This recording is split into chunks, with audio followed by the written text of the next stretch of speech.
je voudrais vous présenter la technique EFT. Ça veut dire quoi, EFT?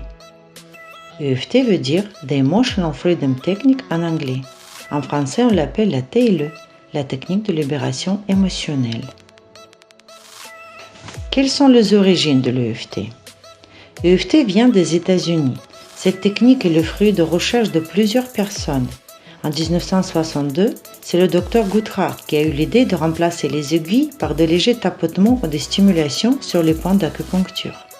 Après, en 1970, John Diamond, psychiatre australien, en s'appuyant sur les travaux du docteur Goodhart, introduisit des affirmations positives tout en stimulant des points d'acupuncture afin de soigner les problèmes émotionnels.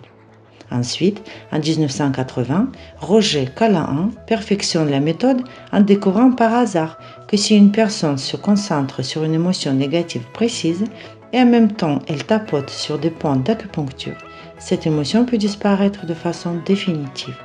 Et enfin, en 1995, Gary Gregg s'intéresse aux travaux du docteur Callahan et crée la technique EFT. EFT, c'est pour qui? EFT est conseillé à tout le monde. Chaque personne, un jour ou l'autre, a eu des événements plus ou moins douloureux qui ont laissé une empreinte négative dans leur inconscient. Le moment le plus important dans notre vie est notre enfance. C'est pourquoi les cicatrices laissées dans cette période-là sont les plus douloureuses et persistantes. Beaucoup d'entre nous ont eu une enfance, adolescence ou une vie d'adulte difficile, douloureuse et même tragique. Certains ont été abusés physiquement ou psychologiquement. Les souvenirs du passé sont gravés en nous. On a juste appris à vivre avec eux en les mettant dans le tiroir le plus profond de l'inconscient. Les souvenirs, oui, on essaie de ne plus y penser.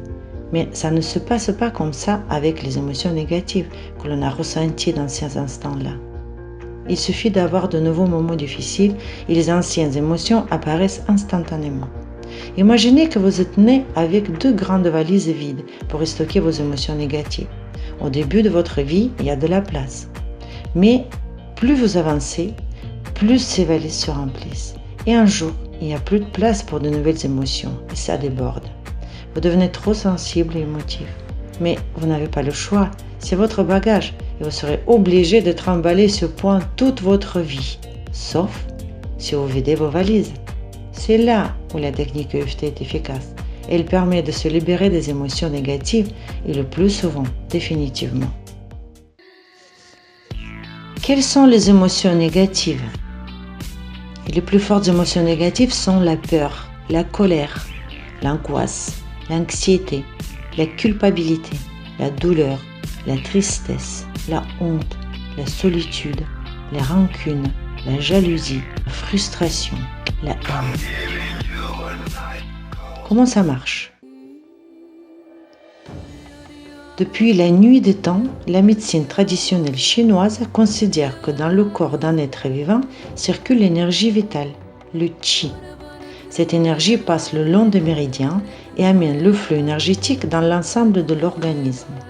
Le corps humain fonctionne comme un poste radio. Si à la radio la fréquence est bonne, on entend le son pur de la musique. Mais si les fréquences sont perturbées, on entend des grésillements. Il s'avère que les émotions négatives perturbent le circuit énergétique corporel, ce qui serait la raison d'un déséquilibre physique et émotionnel. Et qu'est-ce qu'on fait pour revenir à la bonne fréquence radio? On tourne la petite roue ou on tapote sur un bouton? Le mécanisme de l'EFT est exactement le même. De légers tapotements sur les points précis des méridiens, tout en évoquant les émotions perturbatrices prédéfinies préalablement, ajuste les fréquences corporelles et élimine les émotions concernées. Qu'est-ce qu'on peut soigner par l'EFT? Gary Gregg disait « Essayez EFT sur tout ». Il n'avait pas tort. EFT est efficace sur le large spectre des problèmes, qu'ils soient émotionnels, physiques ou personnels. On peut soigner les problèmes émotionnels tels que les phases de deuil, décès ou séparation, les problèmes relationnels, les traumatismes, les abus sexuels ou physiques, le stress, l'anxiété, la dépression, la culpabilité, les envies compulsives, les phobies, ainsi que les problèmes physiques tels que la gestion de la douleur, l'obésité ou l'anorexie.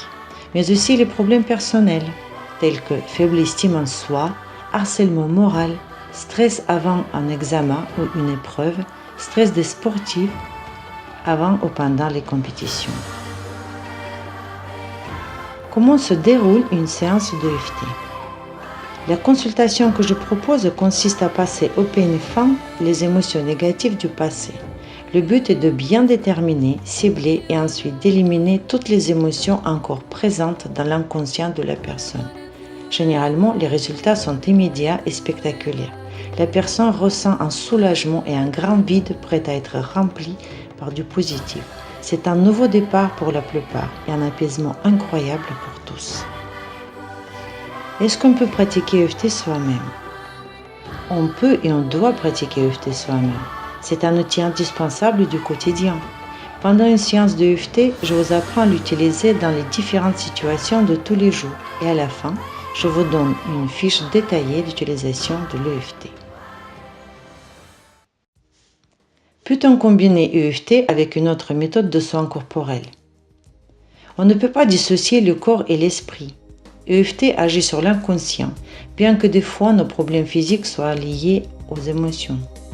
Il ne faut pas oublier que le corps physique peut être aussi stressé par des douleurs corporelles ou des dérèglements intérieurs. C'est pour cela qu'il faut toujours s'occuper en parallèle de son corps. Je conseille fortement de faire une thérapie manuelle énergétique comme Bowen en complément de l'EFT.